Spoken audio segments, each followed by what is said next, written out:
Stando alle considerazioni che si fanno di solito, questa è la chiesa più antica di Castelfranco Veneto. Lo dico ad Antenna, questa volta si occupa di abbandono e degrado, questo lo stato della chiesetta di San Giorgio a Castelfranco Veneto. A denunciare la situazione alcuni residenti che ci hanno aiutato ad entrare nella chiesetta invasa dal guano dei piccioni. Per lo storico castellano Flavio Trentin, che ha anche scritto un libro per documentare il borgo, è un vero peccato vedere la chiesetta di San Giorgio con la sua storia secolare cadere a pezzi.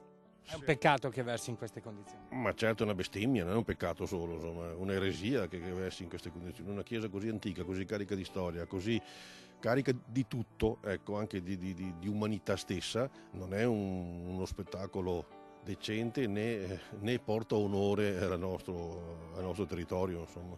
L'ultimo restauro è avvenuto nel 1901, come è scritto nella lapide posta sopra la porta d'ingresso. Il complesso era composto da una cappella e da un convento che fin dal 1192 ospitava un priorato benedettino.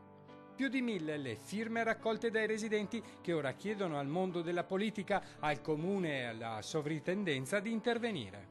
Se la politica ci desse una mano, io credo che sarebbe possibile intervenire in tempi relativamente rapidi, insomma, per il restauro, e perché è anche un po' il fulcro dell'identità del borgo.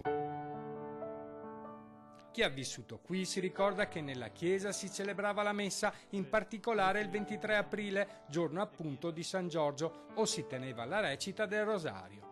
Oggi tutto è in stato di abbandono, con edere ed erbacce e colombi che penetrano nella chiesa. Che noi qua giocavamo, facevamo la sagra ogni anno con la cuccagna, con tutti i bambini, anche alle scuole venivamo qua, perché la scuola era qui e poi venivamo. Qual è il vostro desiderio? Che sia rimessa a com'era prima di questo degrado.